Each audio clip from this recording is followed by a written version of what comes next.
బాలల రక్షణ కవచమే పోక్సో చట్టం. ఈ పోక్సో చట్టంపై అవగాహన కార్యక్రమం నిర్వహిస్తున్నటువంటి కరీంనగర్ జిల్లా ప్రొటెక్షన్ యూనిట్ మరియు ఈ కస్తూర్బా గాంధీ బాలికల విద్యాలయంలోని ప్రత్యేక అధికారులకు, విద్యార్థినులకు అందరికీ స్వాగతం. ఈ పోక్సో చట్టము 2012 నవంబర్ 14 నుంచి భారత రాజ్యాంగం భారతదేశం లోపల అమల్లోకి రావడం జరిగింది. ప్రధానంగా పిల్లలను లైంగిక నేరాల నుంచి రక్షణ కల్పించాలనేటువంటి ఉద్దేశంతో ఈ పోక్సో చట్టాన్ని తీసుకురావడం జరిగింది. ఈ పోక్సో చట్టం ఎవరి కోసం ఉద్దేశించింది అంటే 18 సంవత్సరాల లోపు ఉన్నటువంటి బాలికలందరికీ కూడా ఈ పోక్సో చట్టం ఉపయోగపడుతుంది. ఎవరైతే పిల్లలు లైంగికంగా వేధింపులకు గురవుతూ ఉంటారో, లేదా లైంగికంగా ప్రేరేపించబడతారో, లేదా లైంగిక దాడులకు బాధితులుగా మారుతూ ఉంటారో వాళ్లకు ఈ పోక్సో చట్టము రక్షణ కల్పిస్తుంది. ఈ పోక్సో చట్టం ఒక భరోసాగా నిలుస్తుంది. ఈ పోక్సో చట్టం వలన పిల్లలను ఒక మంచి వాతావరణంలో, సురక్షితమైనటువంటి వాతావరణంలో పెరగడానికి ఈ పోక్సో చట్టం ఉపయోగపడుతుంది. మన భారతదేశాన్ని ప్రపంచ దేశాల లోపల ఒక అగ్రగామిగా ఉంచడానికి కోసం అని చెప్పి ఈ పోక్సో చట్టం తీసుకురావడం జరిగింది.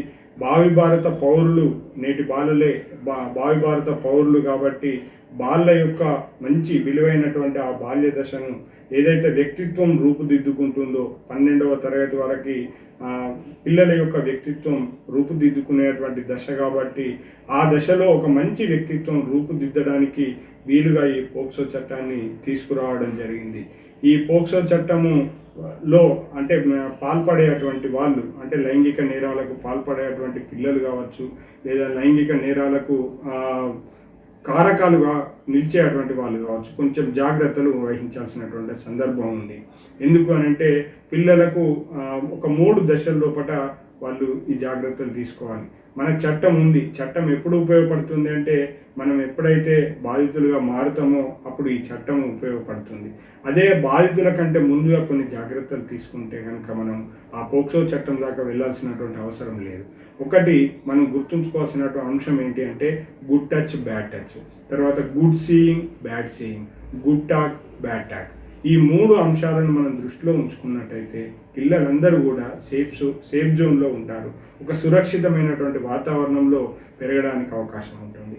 గుడ్ టచ్, బ్యాడ్ టచ్ అంటే ఏంటి అంటే ఎవరైతే ఎదుటి వ్యక్తులు మన ప్రైవేట్ పార్ట్స్ను స్పర్శించడానికి చొరవ చూపుతూ ఉంటారో వాళ్ళని వీలైనంత వరకు అవాయిడ్ చేసేటువంటి ప్రయత్నం చేయాలి. వాళ్ళు ఎవరైనా కావచ్చు, తండ్రి కావచ్చు, లేదా బాబాయ్ కావచ్చు, లేదా అన్నయ్య కావచ్చు, ఇంకా ఇతరులు ఎవరైనప్పటికీ కూడా, ఎంత దగ్గర వాళ్ళు అయినప్పటికీ కూడా, లేదా మనకు తెలియని వాళ్ళు కావచ్చు, తెలిసిన వాళ్ళు కావచ్చు, ఎవరైనా సరే మన ప్రైవేట్ పార్ట్స్ని కనుక టచ్ చేసే సందర్భం లోపల ఖచ్చితంగా వాటి నుంచి అవాయిడ్ కావడానికి, వాటి నుంచి దూరంగా ఉండడానికి ప్రయత్నం చేయాలి. తర్వాత గుడ్ సీయింగ్, బ్యాడ్ సీయింగ్. ఎదుటి వ్యక్తులు మనల్ని ఏ విధంగా చూస్తూ ఉన్నారు, వాళ్ళ యొక్క ప్రవర్తన ఏ విధంగా ఉంది, ఆ చూపులోనే మనం పసిగట్టే స్థితిలో ఉండాలి.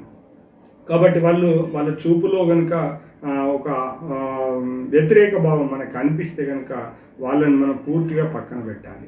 తర్వాత గుడ్ టాక్, బ్యాడ్ టాక్. మనల్ని ఏదో ఎంకరేజ్ చేయడానికి, లేదా మనల్ని రెచ్చగొట్టడానికి కొన్ని వ్యంగ్యార్థాలు ఇచ్చేటువంటి మాటలను ఉపయోగిస్తూ ఉంటారు.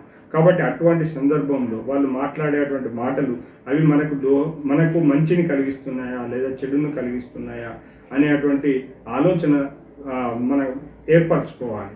కాబట్టి ఈ 3 సందర్భాల లోపల ఖచ్చితంగా పిల్లలందరూ కూడా జాగ్రత్తలు తీసుకున్నట్టయితే కొంత మేరకు లైంగిక వేధింపులకు గురి కాకుండా ఉండేటువంటి అవకాశం ఉంటాయి. మనం ఎన్ని జాగ్రత్తలు తీసుకున్నప్పటికీ కూడా, మనం ఎన్ని రకాలుగా ప్రికాషన్స్ తీసుకున్నప్పటికీ కూడా కొందరు దుర్మార్గులు ఉంటారు. ఏదైనా మనం ఎంత జాగ్రత్తలో ఉన్నప్పుడు కూడా వాళ్ళు కూడా మన పైన కొన్ని దుర్మార్గాలు చేస్తూ ఉంటారు. కాబట్టి అటువంటి సందర్భంలో మనం ఈ పోక్సో చట్టాన్ని ఉపయోగించుకోవాలి. ఈ పోక్సో చట్టంలో ప్రధానంగా గుర్తుంచుకోవాల్సింది ఏంటంటే 1098 అంటే 10, 9, 8 నంబర్ను కనుక మనం ఎప్పుడైతే బాధితులుగా మారుతామో, ఎప్పుడైతే మనం లైంగిక వేధింపులకు గురవుతామో ఆ సందర్భం లోపల ఈ టోల్ ఫ్రీ నంబర్ కనుక మనం కాల్ చేసినట్టయితే వాళ్ళు మనల్ని రక్షిస్తారు. మన కోసం అంటే పిల్లల రక్షణ కోసం అని చెప్పి జువైనల్ పోలీస్ యూనిట్ అనేది ఉంది. అదేవిధంగా పిల్లల రక్షణ కోసం అని చెప్పి ప్రత్యేక కోర్టులను కూడా ఏర్పాటు చేయడం జరిగింది. అంటే ఈ పోక్సో చట్టంలో కనుక మీరు ఏదైనా కొంచెము ఎదుర్కొంటే లైంగికంగా వేధింపులకు కానీ, లైంగికంగా ప్రేరేపించడానికి కానీ, లేదా ఎవరైనా మీకు అశ్లీలత చిత్రాలను చూపించినప్పుడు కానీ, లేదా అశ్లీలత చిత్రాలకు మిమ్మల్ని ఉపయోగించినప్పుడు కానీ, ఈ సందర్భంలో ఏదైనా జరగరానిది జరిగితే మీరు ఖచ్చితంగా 1098కు కంప్లైంట్ చేయొచ్చు, లేదా జువైనల్ పోలీస్ యూనిట్ వాళ్ళను సంప్రదించి నేరుగా మీరు లాభం పొందడానికి అవకాశం ఉంది. అంటే మంచి భవిష్యత్తును ఏర్పరచుకోవడానికి ఈ పోక్సో చట్టం అనేది దోహదం చేస్తుంది. కాబట్టి ప్రతి ఒక్కరు కూడా ఈ చట్టాన్ని ఒక వజ్రాయుధంగా ఉపయోగించుకోవాలి. మీ యొక్క బాల్యానికి భరోసానిచ్చేటువంటి ఈ పోక్సో చట్టం పైన మీరు చైతన్యవంతులుగా ఉండాలి. మీ తల్లిదండ్రులకు కూడా చెప్పండి, నిర్మోహమాటంగా చెప్పండి.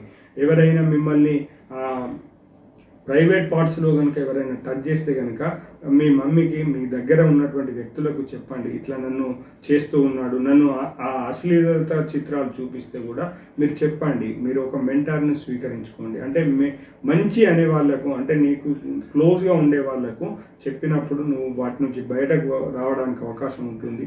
ఈ పోక్సో చట్టం ద్వారా నువ్వు ఒక మంచి ఉన్నతమైనటువంటి శిఖరాలకు ఎదిగి ఒక మంచి లక్ష్యాన్ని సాధించే దిశలో నువ్వు ఒక మంచి వాతావరణంలో పెరగడానికి ఈ పోక్సో చట్టం ఉపయోగపడుతుంది.